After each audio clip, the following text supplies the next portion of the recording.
Hello, ഇന്ന് നമ്മൾ വന്നിട്ടുള്ള ഒരു ട്രാവൽ വീഡിയോ ആയിട്ടാണ് കേട്ടോ. ഞങ്ങൾ ഈ വീക്കെൻഡ് ടോക്കിയോയിലായിരുന്നു. ഇപ്പച്ചിൻ്റെ കമ്പനിയിൽ ഒരു ഫെസ്റ്റ് ഉണ്ടായിരുന്നു കേട്ടോ. സാറ്റർഡേ രാവിലെ 2 മണിക്ക് ഞങ്ങൾ ഇറങ്ങിയതാണ് കേട്ടോ. ടോക്കിയോയിലെത്തിയപ്പോൾ ഒരു മഞ്ഞൊന്നും ഇല്ലായിരുന്നു. ഞങ്ങൾ ഇപ്പച്ചിൻ്റെ ഫ്രണ്ടിൻ്റെ വീട്ടിൽ നിന്നിട്ട് താമസിച്ചിരുന്നത്. അന്ന് രാവിലെ നീച്ചു നോക്കിയപ്പോൾ മഞ്ഞ് അവിടെ ആദ്യമായിട്ടാണ് കേട്ടോ മഞ്ഞ് വീണ ഈ കൊല്ലം. ഞങ്ങളോ മഞ്ഞിന്ന് രക്ഷ നേടാൻ വേണ്ടി പോയതായിരുന്നു കേട്ടോ. സൺഡേ ജപ്പാനിൽ ഏകദേശം എല്ലായിടത്തും സ്നോ വന്നിട്ടുണ്ടായിരുന്നു. ഞങ്ങൾക്ക് ടോക്കിയോയിൽ നിന്ന് ഞങ്ങൾ താമസിക്കുന്നിടത്തേക്ക് ഒരു 6 മണിക്കൂറിലധികം ട്രാവൽ ചെയ്യാണ്ട്. അതുകൊണ്ട് തന്നെ നമ്മൾ രാവിലെ 7 മണിക്ക് തന്നെ ഇറങ്ങിയിട്ടുണ്ടായിരുന്നു. കാരണം സ്നോ ഉള്ളത് കൊണ്ട് തന്നെ റോഡൊക്കെ അത്യാവശ്യം സ്ലോയിലേ നമുക്ക് പോകാൻ പറ്റുള്ളൂ. മറ്റുള്ള ബ്ലോക്കുകളൊക്കെ വരാൻ ചാൻസ് ഉണ്ട്. അതുകൊണ്ട് അപ്പോൾ ഇറങ്ങിയ സമയത്ത് തന്നെ നമുക്ക് പണി കിട്ടി. കാരണം ഞങ്ങൾ കയറാനുള്ള എക്സ്പ്രസ് വേ ക്ലോസ് ചെയ്തിട്ടുണ്ടായിരുന്നു. പിന്നെ ഞങ്ങൾ കുറേ കറങ്ങി വേറൊരു എൻട്രി വഴിയാണ് പിന്നെ നമ്മുടെ എക്സ്പ്രസ് വേയിൽ കയറിയത് കേട്ടോ.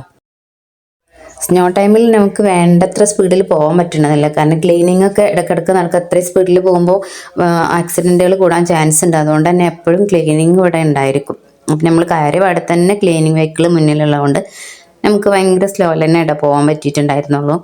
സാധാരണ ഞങ്ങൾ ട്രിപ്പിൽ എന്തെങ്കിലും ഗെയിമൊക്കെ കളിച്ചിട്ടാണ് പോവാറുള്ളത്. ഇന്നെന്താ സ്നോ ആയതുകൊണ്ട് തന്നെ കുറച്ച് അത്യാവശ്യം ശ്രദ്ധിച്ച് ഡ്രൈവ് ചെയ്യാനുള്ളതുകൊണ്ട് പിച്ചിനെ കിട്ടിയിട്ടില്ല. അതുകൊണ്ട് വരുന്നായിരുന്നു കേട്ടോ കളി. ലോങ് ട്രാവലൊക്കെ ആകുമ്പോൾ ഈ എക്സ്പ്രസ് വേകൾ ഭയങ്കര കൺവീനിയൻ്റ് ആണ് കേട്ടോ. കാരണം നമുക്ക് അവിടെ പാർക്കിംഗ്, വാഷ്റൂം, അതുപോലെ തന്നെ ഫുഡ് കഴിക്കാനുള്ള ഏരിയ എല്ലാം ഉണ്ട് കേട്ടോ. ഭയങ്കര നീറ്റാണ്.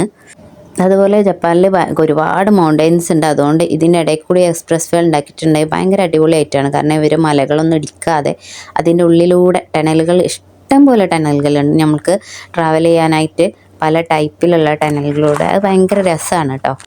ഈ ടൈം ആയതുകൊണ്ട് കുറച്ച് റിസ്ക് ഉണ്ട്. കാരണം ഇതിന് അകത്ത് സ്നോ ഉണ്ടാവില്ല. അത്യാവശ്യം സ്പീഡിൽ നമ്മൾ വരും. പുറത്തിറങ്ങുമ്പോൾ റോഡിൽ നല്ല സ്നോ ഉണ്ടാവും. അപ്പോൾ സ്ലോ ആക്കണം.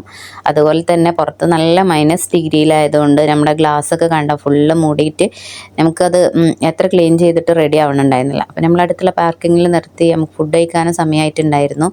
10 മണിയൊക്കെ ആയിട്ടാണ് കേട്ടോ നമ്മൾ ബ്രേക്ക്ഫാസ്റ്റ്, ലഞ്ച് എല്ലാം കൂടി കഴിക്കാമെന്ന് വിചാരിച്ചിട്ട് ഇറങ്ങിയത്. പിന്നെ ഇവിടെ ഓർഡർ ചെയ്യാൻ നമുക്ക് ഭയങ്കര സിമ്പിളാണ്. നമുക്ക് ഇതിൽ സ്വന്തമായിട്ട് തന്നെ നമ്മൾ കാശിട്ട് കൊടുത്ത് നമുക്ക് വേണ്ടത് സെലക്ട് ചെയ്യാം. അപ്പോൾ അതിൽ എന്തൊക്കെയാണ് ഫുഡ് നമുക്ക് എന്നുള്ളതെല്ലാം ഡീറ്റെയിൽഡ് ആയിട്ട് അവിടെ ഉണ്ടാവും. അതിൽ എന്തൊക്കെയുണ്ട്, എന്തൊക്കെ അവർ യൂസ് ചെയ്തിട്ടുണ്ട്, ഇൻഗ്രീഡിയൻസ് ഒക്കെ ഉണ്ടാവും. അപ്പോൾ നമുക്ക് വേണ്ടത് സെലക്ട് ചെയ്യാൻ പറ്റും കേട്ടോ. ഇനി ഓർഡർ ചെയ്യുമ്പോൾ തന്നെ വേറൊരു കാര്യം, ഇതുപോലൊരു അലാറം ഉണ്ടായിരിക്കും. അപ്പോൾ അത് നമുക്ക് തരും. അത് ബെല്ലടിക്കണ സമയത്ത് നമ്മളെ ഫുഡ് അവിടെ റെഡി ആയിട്ടുണ്ടാവും. അപ്പോൾ അത് പോയി എടുത്ത് കൊടുത്തിട്ട് നമുക്ക് കഴിക്കാം. പിന്നെ ഫുഡ് കഴിച്ച് കഴിഞ്ഞാൽ നമ്മൾ മുന്നേ വീഡിയോയിലൊക്കെ പറഞ്ഞിട്ടുണ്ട്, അധികം സ്ഥലങ്ങളിൽ നമ്മൾ തന്നെയാണ് അവിടെ ക്ലീൻ ചെയ്യേണ്ടത്. അവിടെ ക്ലോത്ത് ഉണ്ടാവും. അതിന് നമ്മളെ മുത്തുമോളാണ് കേട്ടോ. അവൾ ആരും സമ്മതിക്കില്ല. അവൾക്ക് അതിൻ്റെതായ ഒരു രീതിയുണ്ട് സ്കൂളിലൊക്കെ ക്ലീൻ ചെയ്യണേ. അതുപോലെ തന്നെ ക്ലീൻ ചെയ്യണം, അല്ലെങ്കിൽ അവൾ കച്ചറ ഉണ്ടാക്കും. നമ്മൾ കഴിച്ച പാത്രങ്ങളും അതുപോലെ തന്നെ നമ്മൾ തന്നെ കൊണ്ടുവെക്കണം.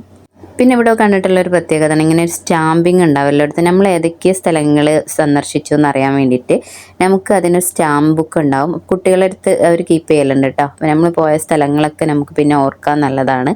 ഇങ്ങനെ സ്റ്റാമ്പ് ചെയ്ത് ഇവർ സ്ഥിരം പരിപാടിയാണ്. അപ്പം ഇറങ്ങുന്ന അടുത്തൊക്കെ ബുക്ക് എടുത്തിട്ടാണ് ഇവർ ഇറങ്ങുക. എല്ലാ സ്ഥലങ്ങളിലും, എല്ലാ ടൂറിസ്റ്റ് ലൊക്കേഷനിലും ഇങ്ങനെ ഉണ്ടാവും കേട്ടോ. നമ്മൾ റൂട്ട് മാപ്പ് സെലക്ട് ചെയ്യുന്ന സമയത്ത് ഒരുപാട് റൂട്ട് ഉണ്ട്. അപ്പോൾ അതിൽ ഞങ്ങൾ ഏറ്റവും ഡിസ്റ്റൻസ് കുറഞ്ഞതാണ് നോക്കിയിട്ടുണ്ടായിരുന്നത് കേട്ടോ. അപ്പോൾ അതിൽ ഐസിയിൽ നമ്മളൊന്ന് ഇറങ്ങി ലോക്കൽ റൂട്ടിൽ ഒരു 100 കിലോമീറ്ററൊക്കെ പോയിട്ട് വീണ്ടും കയറണതായിരുന്നു നമ്മൾ ടോക്കിയിലേക്ക് പോകുമ്പോൾ സെലക്ട് ചെയ്തത്. അപ്പോൾ അതുപോലെ തന്നെയാണെന്ന് വിചാരിച്ചിട്ടാണ് ഇത് സെലക്ട് ചെയ്തെങ്കിലും എന്താ ഐസി ക്ലോസ് ചെയ്തിട്ടാണോ എന്ന് അറിയില്ല. ഞങ്ങൾക്ക് അത്യാവശ്യം ദൂരം ഒരു 200 കിലോമീറ്ററിലധികം നമുക്ക് ലോക്കൽ റൂട്ടിൽ വരേണ്ടി വന്നു കേട്ടോ. അപ്പോൾ നമുക്ക് ഡ്രൈവിങ് എന്നാലും കുഴപ്പമില്ലാത്ത റൂട്ടായിരുന്നെങ്കിലും നമുക്ക് പ്രകൃതിയൊക്കെ നല്ല കണ്ട് ആസ്വദിച്ച് വരാൻ പറ്റിയിട്ടുണ്ടായിരുന്നു. മാഷാ അല്ലാഹ്.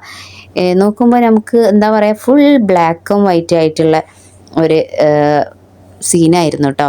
പിന്നെ ഇവിടുത്തെ റോഡുകൾ എടുത്ത് പറയാനുള്ളതാണ്. അത്രയും ഈ മലകൾക്കും ഡാമുകൾക്ക് സൈഡിലൂടെയുള്ളൊക്കെ റോഡുകളാട്ടോ. നല്ല അടിപൊളി കൺസ്ട്രക്ഷനാണ്.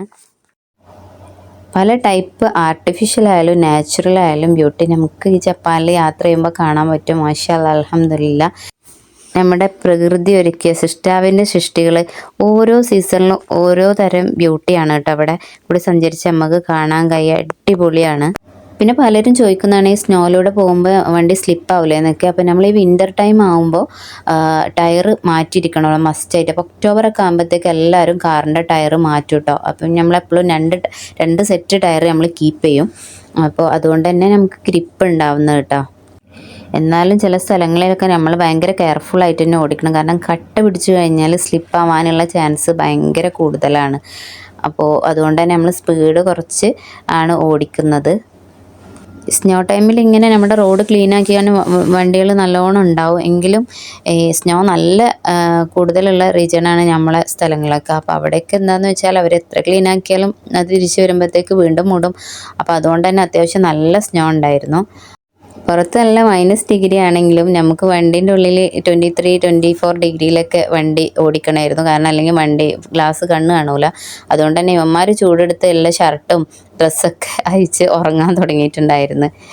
പിന്നെ ലോക്കൽ റോഡ് സെലക്ട് ചെയ്യുമ്പോൾ നമുക്കൊരു പേടിയുള്ള എന്താ വെച്ചാൽ സ്നോ കൂടി വരികയാണ്. അപ്പോൾ നമുക്ക് ഏതെങ്കിലും റോഡുകളൊക്കെ ബ്ലോക്ക് ആയി കഴിഞ്ഞിട്ടുണ്ടെങ്കിൽ നമുക്ക് തിരിച്ചു പോകൽ വഴി കണ്ടെത്തലൊക്കെ ഭയങ്കര റിസ്ക്കാണ്. അതുകൊണ്ട് തന്നെ ചെറിയൊരു ടെൻഷൻ ഉണ്ടായിരുന്നു.